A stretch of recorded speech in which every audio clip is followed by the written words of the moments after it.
Good morning, lovely artists. Let's get ready for our work for today.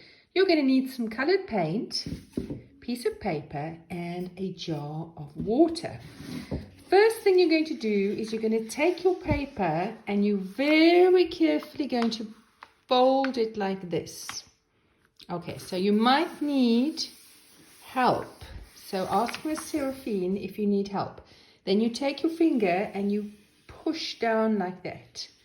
Okay, then you're going to open it and smooth it out, and you will see that you have a piece of paper with a line down the middle. Ooh, look at that. Okay, I'm going to start with my colors, and I'm very carefully, watch this, I'm very carefully going to paint a wavy shape.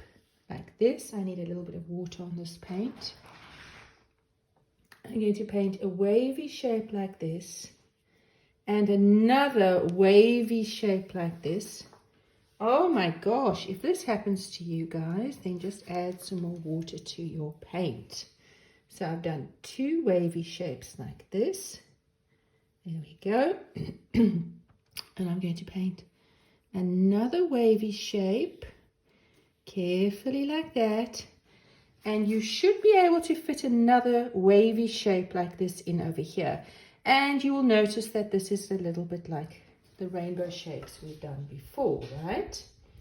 Okay, now we're going to clean our brush in this water over here, and we're going to take some different paint. For this I'm going to use green, but you can use any color that you want.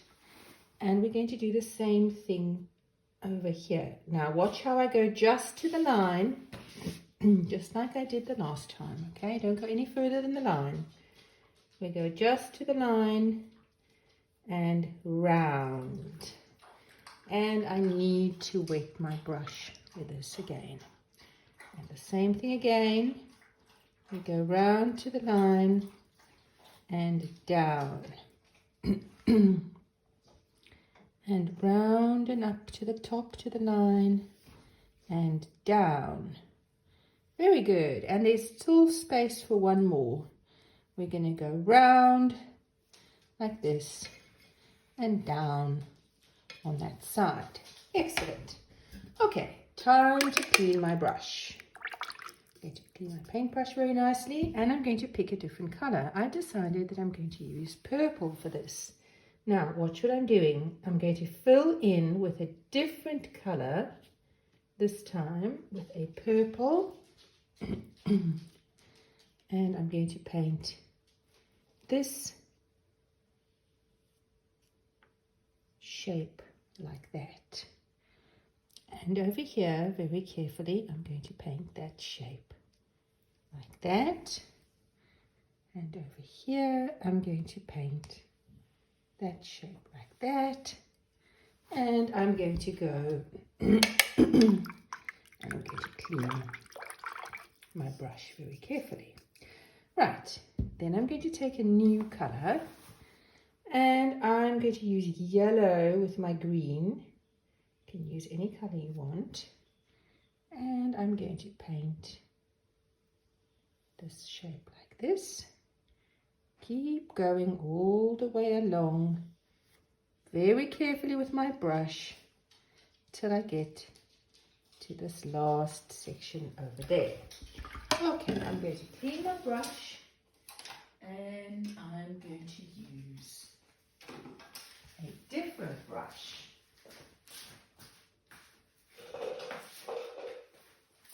I'm going to use a thinner brush that looks like this. I'm going to wet my brush very carefully, and I'm going to use, I think, some red. Yes, I put some red paint on my brush. Look at that. Okay, so now I'm going to go carefully with this brush, and I'm going to make one more very careful shape inside this shape like this, and a very careful shape inside this shape like that, And we can just fit a little bit in to that shape like that. And just a little bit into that shape like that. Oh, that's looking really, really nice. Now, I wonder what color I should use. I think I'm going to use a little bit of pink paint next. Just put in some pink paint here that I can use. And I'm going to put the paint on my brush. And here we go. Carefully, I'm going to go round like that. Carefully, I'm going to go round like that. Carefully, I'm going to go round one more time and one more time like that. Okay, we're getting to the end. Watch this. Now I'm going to take a different color. I think I'm going to take some yellow and I'm going to paint this part in like this. Just with a line. Do you see how I've done that? Over there. I'm going to paint this in with a line over there. And I think I might use some blue over here. And I'm going to paint that over there with a line like that. Okay, looking good. Now that you guys have finished your beautiful paintings, you need to take this work to the back of the classroom to where the drying racks are to dry, because we're going to work on this some more next week. Now, Miss Seraphine is going to give you some Crayola markers and some paper, and I want you guys to draw a picture of a tea room with some amazing cakes. Have fun!